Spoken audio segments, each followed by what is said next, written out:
Assalamualaikum warahmatullahi wabarakatuh. Waalaikumsalam warahmatullahi wabarakatuh.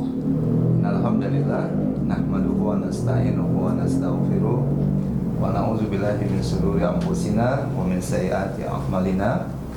May yahdihillahu fala mudilla lahu wa may yudlil fala hadiya lahu.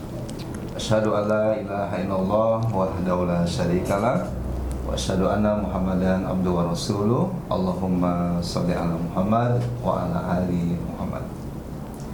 Segala puji hanya bagi Allah Rabb semesta alam yang masih saja memberikan kita nikmat hingga malam ini, dan kita berdoa semoga malam ini bukanlah malam terakhir kita beribadah. Amin ya rabbal alamin. Masih ada kesempatan beribadah, beramal soleh dan berbuat baik. Nah, mudah-mudahan sisa usia kita ini bisa bermanfaat, kemudian dipertemukan dengan orang-orang baik hendaknya. Amin ya Allah. Amin ya rabbal alamin. Tidak lupa salawat kita buat Nabi tercinta, Nabi besar Muhammad sallallahu alaihi wasallam. Allahumma shalli ala Muhammad wa ala ali Muhammad. Assalamu alayka ya Rasulullah wa ala ali sayyidina Muhammad.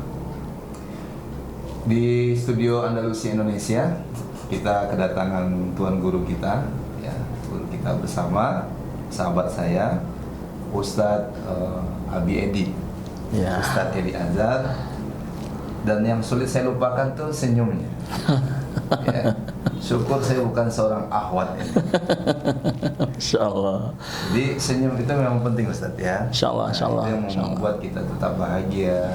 Amin. Jadi kalau kasar gitu, bermuka masam gitu, itu kan bukan ajaran Islam. Jadi kalau ada orang yang sudah belajar Islam, apalagi belajar sunnah Rasulullah Sallallahu Alaihi Wasallam, tapi masih kasar, ya, jarang senyum, sapa, ini barangkali perlu terus belajar. Nah, alhamdulillah sahabat saya, guru kita Ustadz Abi Edi, beliau Abi Edi, saya Abi Yudi. Jadi kan panggilan itu kan Abi, Buya, ya Abadi. Nah, Ya. kami mungkin belum pada peringkat Buya, masih Abi saja. Dan alhamdulillah malam ini kita akan mengkaji sebuah tema yang semoga menarik, ya. Nanti kita akan gali ajaran-ajaran Islam tentunya dari Al-Quran dan Sunnah, yakni membangun kepedulian sosial.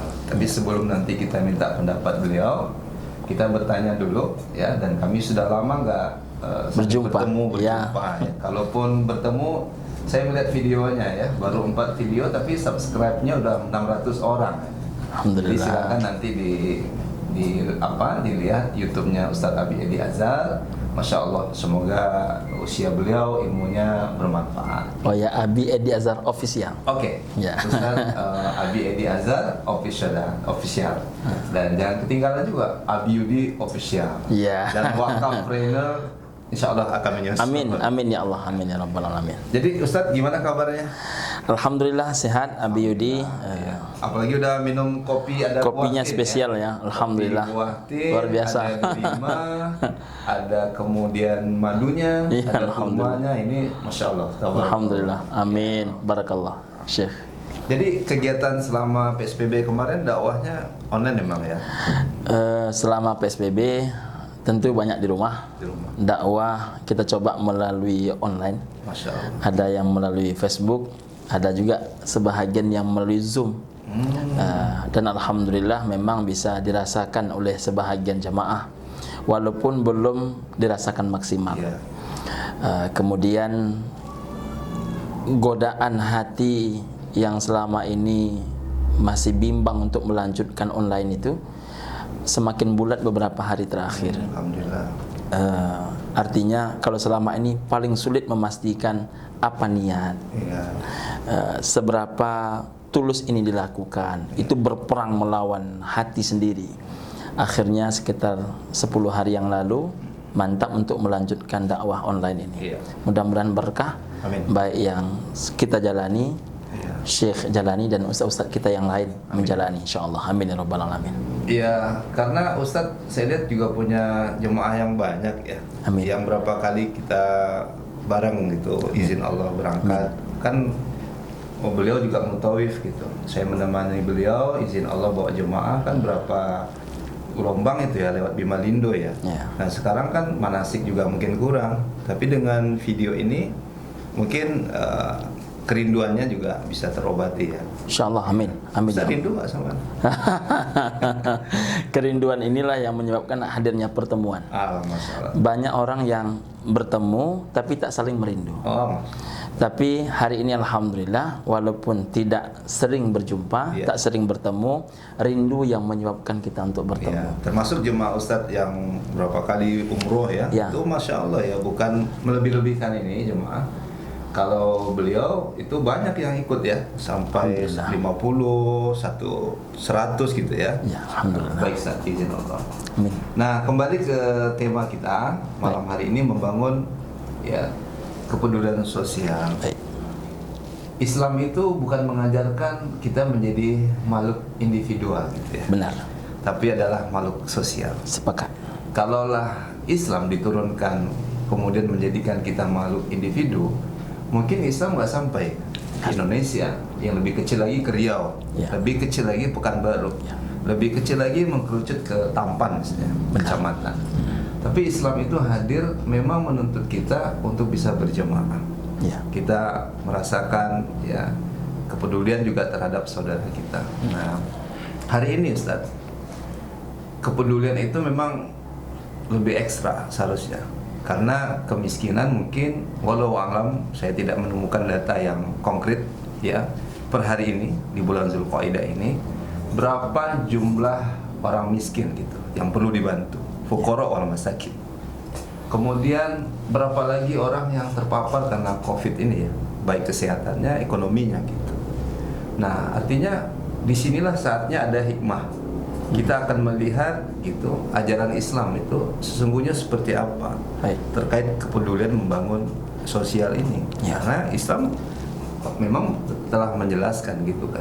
Artinya kita bukanlah makhluk individu. Ya, mungkin Ustadz ada pandangan ya dalam membangun kepedulian sosial ini. Baik. Bismillahirrahmanirrahim. Assalamualaikum warahmatullahi wabarakatuh. Waalaikumsalam. Alhamdulillahirabbil alamin. Allahumma shalli ala Muhammad wa ala ali Muhammad. Assalamualaikum ya Rasulullah, amma ba'du. Bapak Doktor Abi Yudi yang saya hormati, sahabat Abi dimanapun berada, dan sahabat Andalusia dimanapun berada, hari ini mendengarkan dialog kita berdua ini, mudah-mudahan menghasilkan manfaat dan keberkahan. Amin ya rabbal alamin.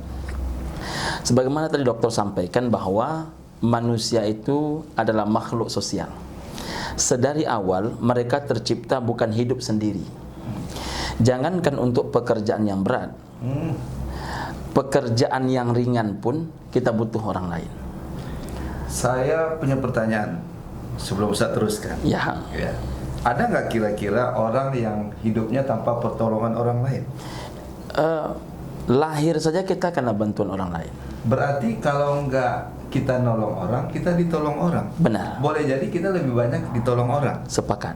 Benar saja. Benar. Masya Allah. Itu sudah menunjukkan kita memang bukan Makhluk sosial. individu. Ya, makhluk sosial. Baru lahir aja udah ditolong. Baru Dan lahir. perawat gitu ya, dokter. Ya.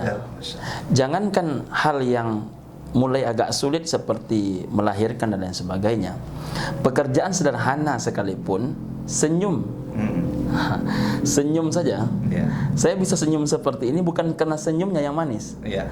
Karena orang di depan saya berhati bersih memandang senyum saya. Oh gitu ya. Nah, jadi senyum ini pun baru terasa manis bila kita berdua. Jadi ketika senyum itu sendiri, itu agak panjang gajinya Pak Dokter. Ya, agak Lain panjang ceritanya, gajinya, ya. agak lain ceritanya. Jadi hal-hal yang kecil saja kita butuh orang lain. Hebatnya Pak Dokter Abi Yudi, Rasulullah Sallallahu Alaihi Wasallam mengajarkan kepada kita indahnya bersama itu dari hal-hal yang paling kecil. Tidak ada sebuah konsep bersaudara yang diajarkan oleh siapapun sehebat Rasulullah mengajarkan. Apa kata Nabi Sallallahu Alaihi Wasallam? La yu'minu ahadukum hatta yuhibba li akhihi ma yuhibbu li nafsihi. Tidaklah beriman salah seorang kamu hingga ia bisa mencintai saudaranya. Saudara itu kan dua. Jika karena hubungan saudara, Iya. namanya terjalin oleh silaturahim. Jika bukan sedarah, maka dijalin oleh ukhuwah. Iya. Ya. Saudaranya, dia memandang saudaranya itu, mencintai saudaranya, memperhatikan saudaranya, memperlakukan saudaranya sebagaimana ia mencintai, memperlakukan dirinya sendiri. Masya Allah. Tidaklah mudah meletakkan cinta kepada orang lain seperti cinta kepada diri. Maka Nabi Muhammad SAW mempraktekkan di awal-awal Sampai sakratul maut beliau. sampai sakratul maut beliau. Jadi Islam dibangun dengan keteladanan, bukan dengan konsep. Iya. Kalau hanyalah konsep, kita tidak menafikan konsep. Apa yang Allah tuliskan, apa yang Allah wahyukan kepada malaikat Jibril sampai ke Nabi Muhammad SAW, itu adalah aturan kita beragama. Tapi yang menguatkan sampai kepada masyarakat Arab itu adalah keteladanan. Iya. Saya masih ingat apa yang disampaikan oleh Dr. Haji Helmi Basri LCMA. Apa kata beliau? Kekuatan Rasulullah berdakwah bukan terletak dari apa yang beliau sampaikan, tapi terletak dari apa yang beliau contohkan, teladankan. Iya. Akhlak beliau. Masya Allah. Sama seperti berbicara tentang penjualan gitu, Ustaz. Jadi kenapa konsumen itu membeli? Salah satu faktornya adalah siapa yang menjualnya. Benar. Benar ya? Ya. Jadi gitu dalam ilmu selling, penjualan. Ya. Jadi kalau Ustadz yang jual tuh orang tertarik gitu karena senyumnya, ramahnya. Sama dakwah itu sampai karena keteladanan Rasulullah. Keteladanan, ya. Ada hal yang menarik. Kalau kita keluar dari pintu 1 Masjidil Haram, Masjid An-Nabawi, Nah, pintu 1 itu namanya Babus Salam. bagus. Kita keluar dari pintu 1, ketemu pintu gerbang 7. Iya. Nama pintu gerbang 7 adalah Babus Salam. Iya. Kita berjalan keluar dari pintu gerbang 7 itu, Babus Salam itu namanya Asy-Syari' As-Salam. Jalan As-Salam. Ketemu hotel sebelah kiri namanya Miraj As-Salam. Ketemu hotel, ya pernah nginap situ ya.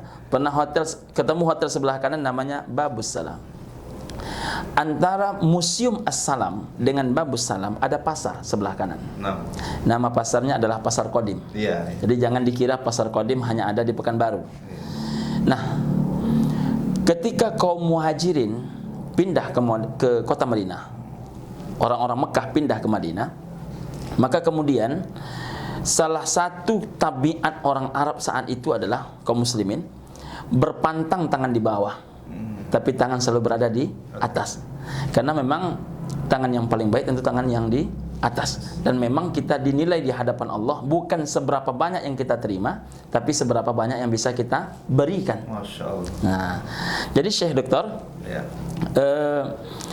ketika sahabat-sahabat kaum Muhajirin ini sampai di kota Madinah, bukan sedikit orang yang mau membantu, banyak sekali. Tapi mereka bertanya apa? Di mana pasar? Di mana pasar? Maka kemudian mereka mencobalah untuk berjualan di pasar itu. Nama pasarnya Pasar Kodim.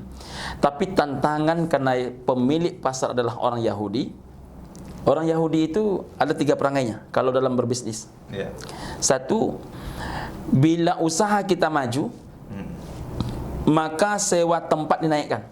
Nah, ini di Pekanbaru sudah mulai banyak hari ini. Nah, jadi kalau usaha maju, maka sewa dinaikkan. Yang kedua, kalau sudah mulai maju, pelanggan sudah mulai banyak, maka sewa tidak dilanjutkan. Dikatakan akan dikelola sendiri. Hingga kaum muslimin terpaksa pindah ke belakang. Apakah mereka senang dengan kaum muslimin berada di belakang? Tidak. Apa yang mereka lakukan? Dipersempit jalan. Hingga ketika kaum muslimin membawa barang dagangannya ke belakang, itu terhalang oleh sempitnya jalan. Maka keluhan kaum muslimin, pedagang-pedagang muslim ini sampai ke Rasulullah. Apa yang dilakukan oleh Rasulullah SAW?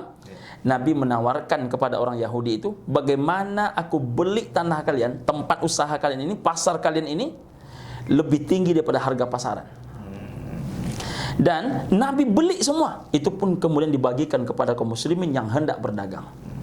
Coba akhi renungkan, kita semua renungkan, betapa mulia akhlak baginda Nabi Muhammad sallallahu alaihi wasallam. Yang dicari bukan keuntungan sesaat, bukan keuntungan pribadi, tapi meletakkan kepentingan orang banyak, umat di atas kepentingan pribadi. Jadi umat itu bukan jembatan. Umat itu bukan jalan. Tapi umat ini adalah sebagai sesuatu yang menjadi tujuan. Bagaimana umat mendapatkan kebaikan, bagaimana umat mendapatkan kehidupan yang lebih layak, manfaat itu menjadi fikiran seluruh pemimpin. Masya Allah. Terutama siapa pemimpin yang paling luar biasa itu? Nabi Muhammad sallallahu alaihi wasallam. Maka beliau mencontohkan, pernah beliau katakan kepada Sayyidina Abu Bakar As-Siddiq, pemimpin itu wahai Abu Bakar, dalam urusan lapar dia duluan, dalam urusan kenyang dia belakangan. Allah. Siapa yang mencontohkan? Nabi kita Muhammad sallallahu alaihi wasallam. Sekali lagi, keteladanan, bukan teori. Berat ini ya, jadi pemimpin ya. Luar biasa. Makanya beliau bersabda dalam sebuah hadis riwayat Muslim, Ustaz. Saya temukan di kitab ini, ya, di mana beliau berfirman di ujung Bersabda, ini, ya. Bersabda, ya. Beliau bersabda, "Wallahu fi aunil abdi, makanal abdu fi auni akhi." Apa terjemahannya? Dan Allah akan senantiasa menolong hambanya, dan Allah senantiasa menolong hambanya selama hamba itu menolong saudaranya. Ya rasanya hidup kita ini nggak akan selamat kan kalau nggak ditolong Allah kan. Kita minta terus tuh, iya karena abudu wa iya karena nasta'in. Benar sih. Hal jazaul ihsan ilal ihsan. Artinya kalau kita mau ditolong Allah, ya tolong saudara kita. Baik. Sekecil apapun, mungkin kita memang jauh dari kesempurnaan, Ustaz, ya. Baik. Berat untuk menolong kita, menolong saudara kita. Tapi dengan sabda Rasulullah SAW ini, kita jadi semangat gitu. Ya. Artinya di satu sisi kita mungkin rugi gitu, tapi kita berharap nggak merugikan orang. Benar. Di satu sisi mungkin orang nggak nolong kita, tapi di satu sisi yang lainnya kita berharap mudah-mudahan kita bisa menolong orang. Ya. Tapi kebanyakan orang hari ini kalau punya harta justru menggolong orang gitu. Ya. Kalau punya kuasa, punya ilmu dan seterusnya. Tapi seharusnya apa yang melekat pada diri kita dan itu sementara. Semuanya kan akan berakhir kan. Benar. Walaupun seorang pedagang selamat sampai ke rumah, itu bukan akhir perjalanan. Benar. Tapi akhir perjalanan itu adalah kematian. Benar. Bagaimana kita menunggu kematian itu? Ya kita memang menjadi orang-orang yang penuh manfaat kan, Ya. menolong orang lain. Dan tentu banyak sekali ya contoh-contohnya dalam Islam, Ustaz ya. Ya. Ya, bisa Ustaz sebutkan itu model-model pembelajaran keteladanan dalam ruang lingkup membangun kesadaran kepedulian sosial. Baik. Saya masih ingat, maaf. Dulu kalau orang membangun rumah ya, jemaah semua pemirsa, itu nggak disuruh itu. Tetangga datang, kemudian aduk semennya, kerikilnya, pasirnya, cor. Lalu angkat ke lantai 2 karena itu tetangganya lagi bangun tuh. Ya. Itu saya waktu itu kalau nggak salah SMP, Ustaz, tahun 80-an atau 90-an. Alangkah indahnya sekali masyarakat gotong royong. Jadi Indonesia ini kan terkenal dengan gotong royong itu. Dan itu sudah menunjukkan di negara kita ini terdepan ya. Indonesia dermawan, Indonesia gotong royong, Indonesia peduli. Masya Allah, tabarakallah. Nah, Islam sendiri sebenarnya kan 15 abad yang lalu sudah mencontohkan ya, Ustaz. Islam yang mengawali. Islam yang mengawali tentang, lalu dicontoh ya, dicontoh oleh founding fathernya negara ini. Iya. Gitu ya. Jadi hal-hal simpel misalnya tentang kepedulian sosial di tengah-tengah masyarakat. Suatu kali Nabi SAW, ini contoh konkret. Beliau kedatangan seorang tamu, tapi di rumah beliau lagi tidak ada makanan. Datang tamu tapi nggak ada makanan. Tidak ada makanan. Ya. Maka kemudian dilemparkan kepada para sahabat untuk berbuat baik. Siapa di antara kalian yang mau menjamu tamuku? Jadi jangan dipikirkan sahabat akan menutup tangan, menyimpan tangan ke bawah, tidak. Mereka justru berlomba-lomba. Fastabiqul khairat. Saya wahai Rasul. Nah, di antara yang mengangkat tangan itu ada seorang miskin. Ya Rabbana. Jadi rupanya peduli itu bukan milik orang kaya. Mentalnya kaya gitu. Benar itu. Jadi peduli itu bukan milik orang kaya secara harta benda, tapi milik orang kaya secara batiniah. Dan sulit dia menjadi miskin. Iya. Karena batinnya kaya. Kenapa batinnya kaya? Dan Karena sementara orang banyak harta, karena batinnya itu miskin, Miskin. nggak pernah merasa cukup. iya, qalilan ma tashkurun. Teramat sedikit manusia yang pandai bersyukur. Jadi ketika dia mengangkat tangan, dia tidak tahu di rumahnya ada makanan apa tidak. Sesampai di rumah, dia tanyakan kepada istrinya, apakah ada makanan di rumah? Kata istrinya, hanya ada sedikit. Hanya ada sedikit. Dan itu pun untuk anakku. Dia sebut anakku, maknanya anak kita. Iya, iya. Jadi untuk si bapak dan si ibu belum tentu ada yang akan dimakan. Cukupnya hanya untuk anak. Apa kata dia? Kalau begitu, engkau segerakan tidur anak kita. Masya Allah. Engkau segerakan tidur anak kita dan matikan lampu. Ketika nanti tamu itu datang, matikan lampu, kita berdua pura-pura makan. Biar dia bisa makan dengan lahapnya. Masya Padahal belum makan. Padahal belum makan. Tapi ingin menyenangkan orang lain. Menyenangkan orang lain. Mungkin orang itu lebih lapar mungkin ya. Nah, konsepnya mana? Man kana yu'minu billah wal yaumil akhir falyukrim dhaifah. Hendaklah dia memuliakan tamunya. Coba dokter, memuliakan tamu diukurkan oleh Nabi SAW kepada iman kepada Allah, iman kepada hari akhir. Oh, Masya Allah. Ini bukan kajian main-main. Karena memuliakan tamu, tapi berkaitannya dengan Allah hari akhir. Jadi yang mampu memuliakan tamu itu hanyalah orang yang yakin dengan Allah. Yang mampu memuliakan tamu hanyalah orang yang yakin dengan hari akhir. Karena dunia bukan terminal akhir. Masih ada kehidupan berikutnya, sehingga para sahabat itu berlomba-lomba ya, Iya. untuk hal-hal yang baik gitu. Walaupun itu kadang-kadang dia sendiri pun tidak ada. Sampai untuk dia makan pun tidak ada. Itu bukan berarti dia mengorbankan keluarganya. Sesuatu yang sifatnya sesekali. Oh, bukan berketerusan. Bukan berketerusan, sesuatu yang sifatnya sesekali. Dan tamu kan tidak datang setiap saat. Iya, iya. Tapi kan mampu memuliakan tamu dalam kesederhanaan. Itu luar biasa. Maka Nabi SAW memulai memberi ini dari hal-hal kecil. Apa contohnya Pak Dokter? Jika engkau memasak gulai, Iya. maka lebihkanlah kuahnya. Dan saya ketemu nih Ustaz di kitab aktualisasi akhlak muslim ini dalam Iya. bab suka membantu ini, hadis riwayat Bukhari Muslim. Baik, Di silakan. mana Rasulullah bersabda, fa'amul isnaini kafi salasi, ya. Salasati wa ta'amul salasati kafil arba'i. Makanan untuk 2 orang cukup dimakan untuk 3 orang. Baik. Kalau kita nggak serakah gitu. Ya. Selama konsepnya ingin berbagi. Ya. Kan judulnya berbagi. Nah, Rasul bilang makanan untuk 3 orang cukup untuk dimakan 4 orang. Masya Allah. Tapi ada raja yang sudah kekenyangan, terus dicongkel itu supaya memuntahkan lagi, biar dia bisa makan nikmat lagi. Itu kan sakit jiwa namanya itu. Benar. Ada satu hal yang menarik.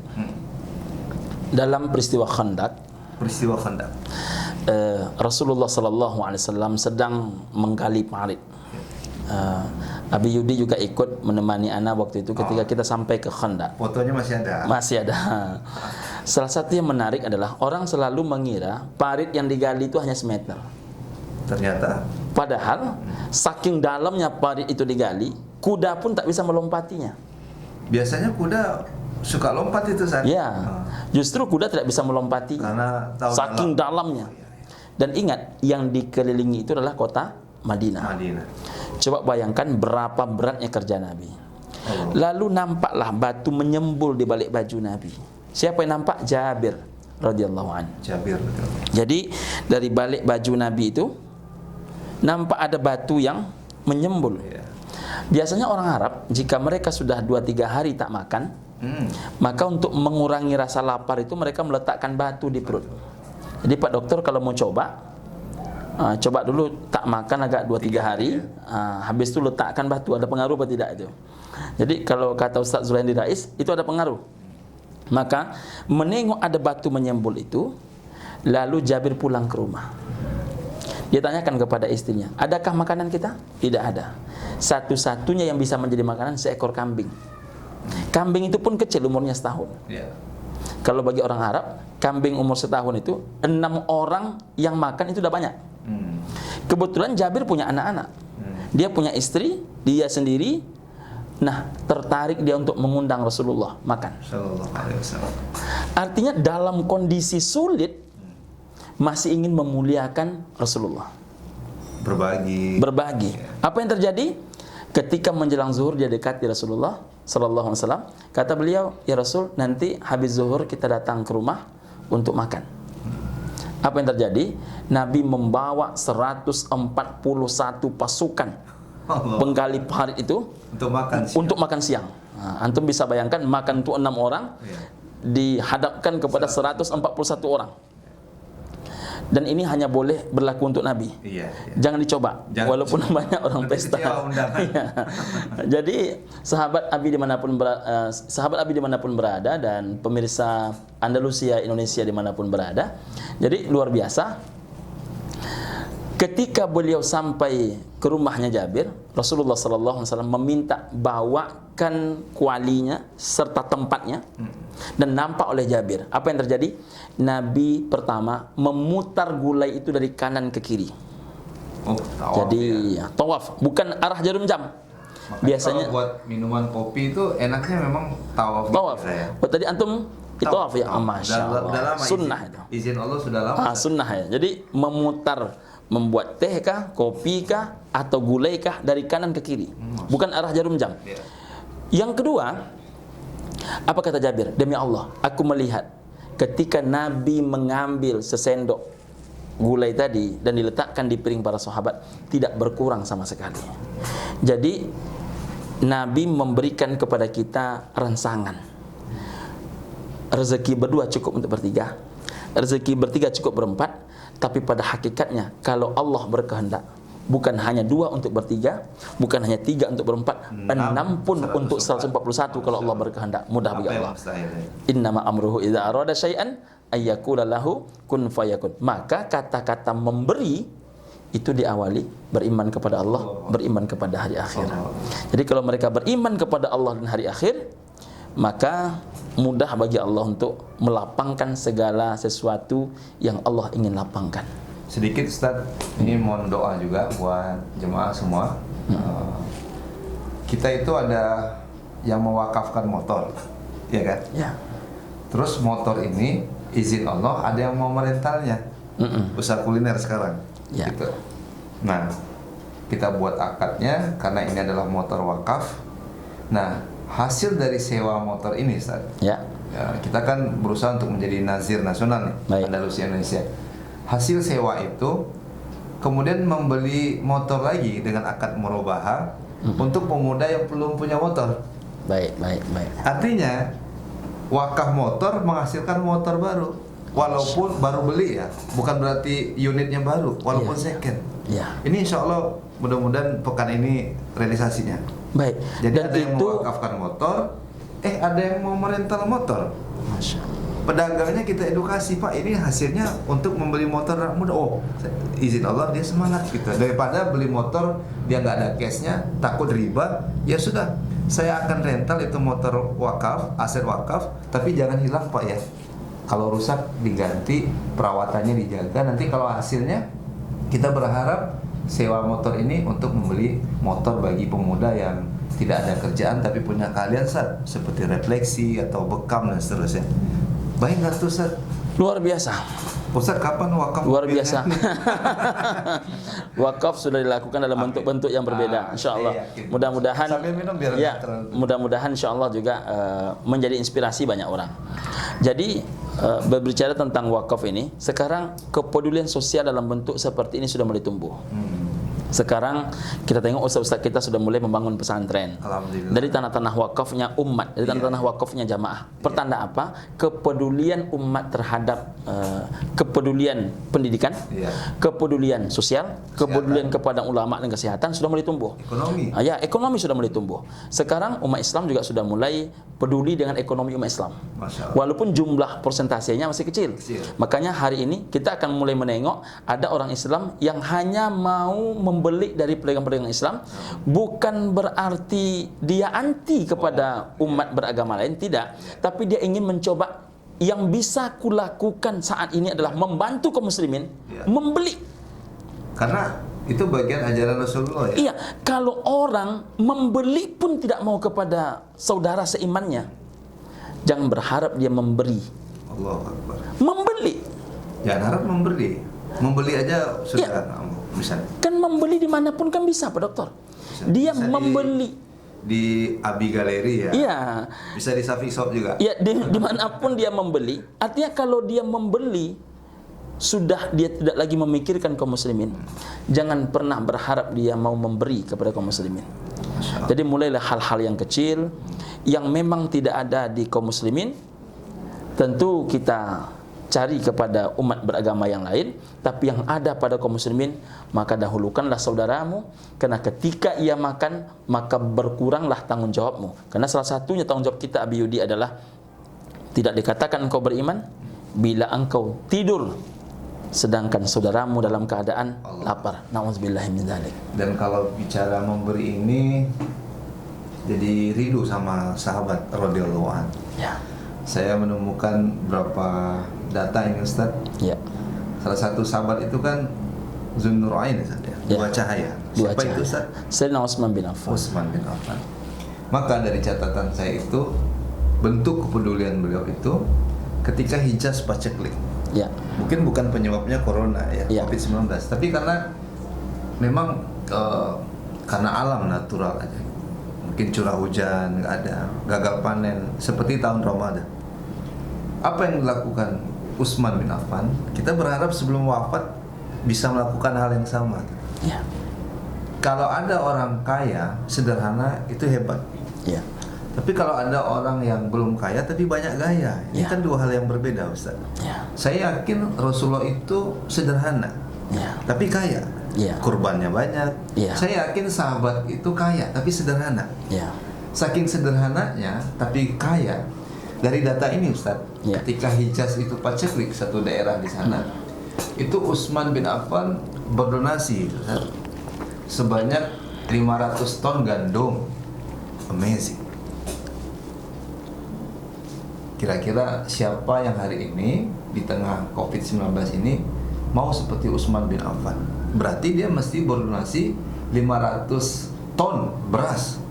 Beli berasnya nggak usah jauh-jauh di Abika Galeri atau di Sapik Shop gitu. Ini iklan masuk juga gitu.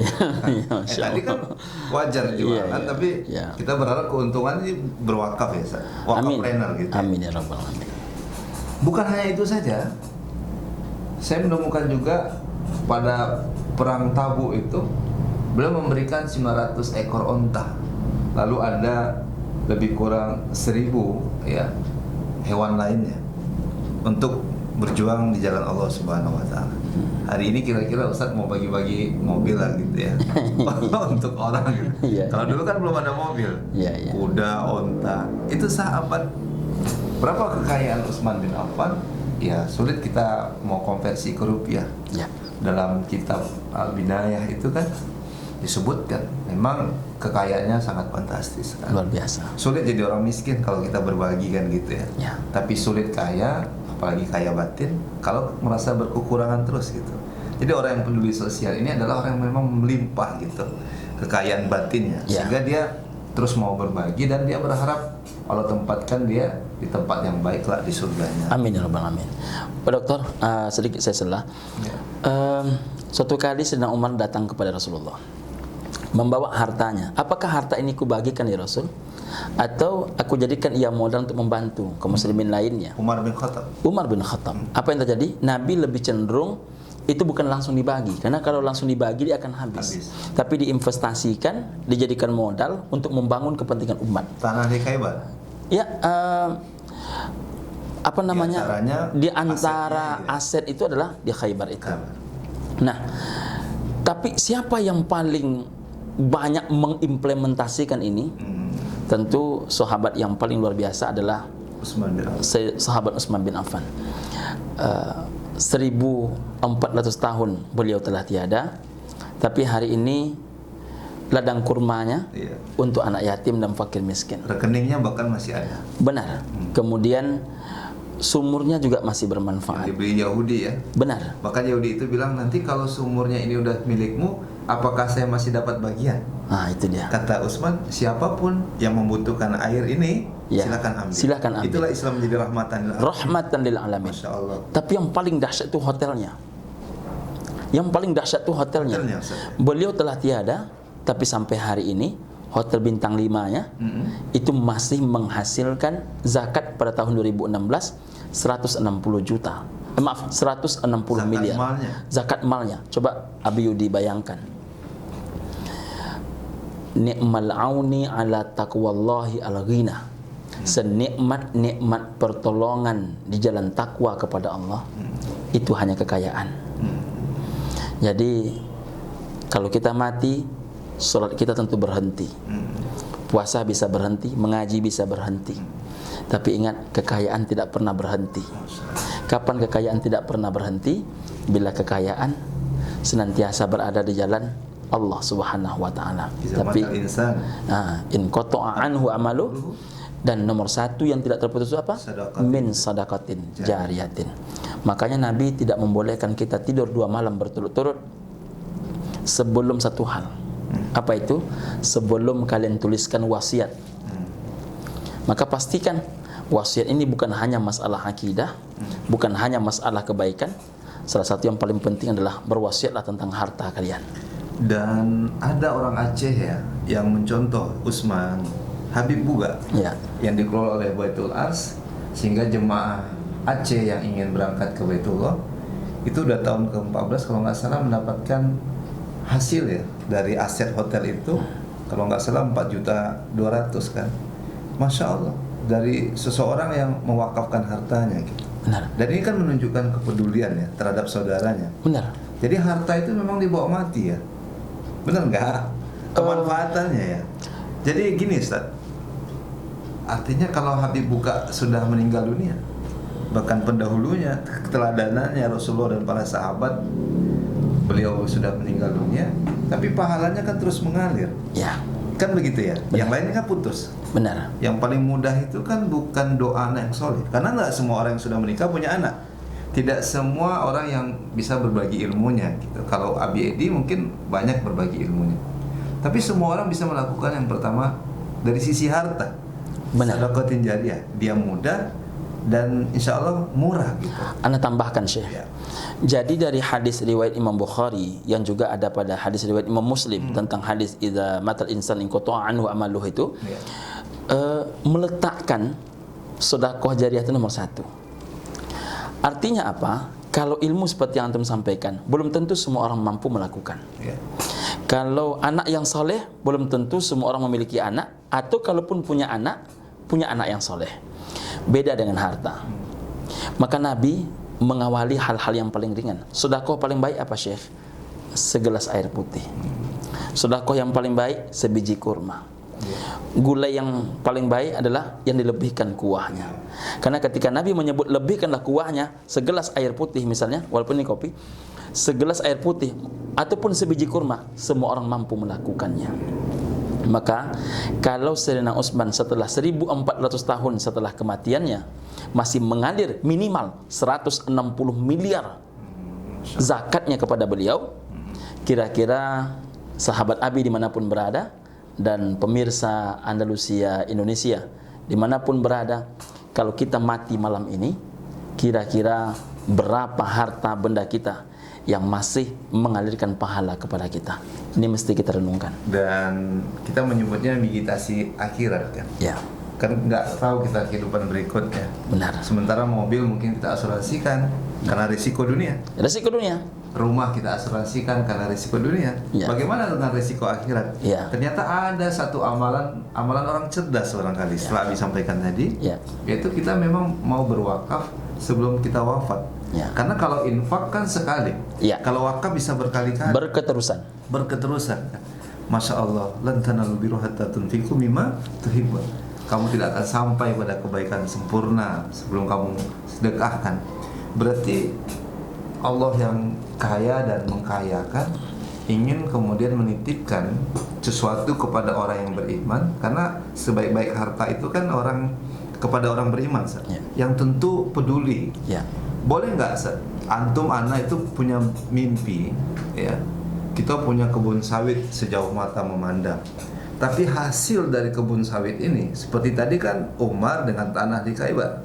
Kalau kita sama, kemanfaatannya misalnya untuk membangun rumah bersalin ibu dan anak, Ya, dan gratis loh. ya. Dari mana pembiayanya? Kebun yang kita wakafkan. Benar, benar. Bidannya, dokternya, dokter anaknya, spesialis kandungannya, kita naikin gajinya, dan masyarakat kita gratiskan. Dan itu bisa terjadi dengan ya wakaf ya, kepedulian sosial kita dari harta yang Allah titipkan. Masya Allah, tabarakallah. Harta itu 4 macam, Ya, Pak Dokter. 1, yang engkau makan dia busuk. ya. Yang kedua, yang engkau pakai dia lapuk. Yang ketiga, yang engkau tabungkan jadi rebutan. Ya. Jadi semakin banyak yang ditabungkan, Ditinggalkan. semakin kuat pertengkaran.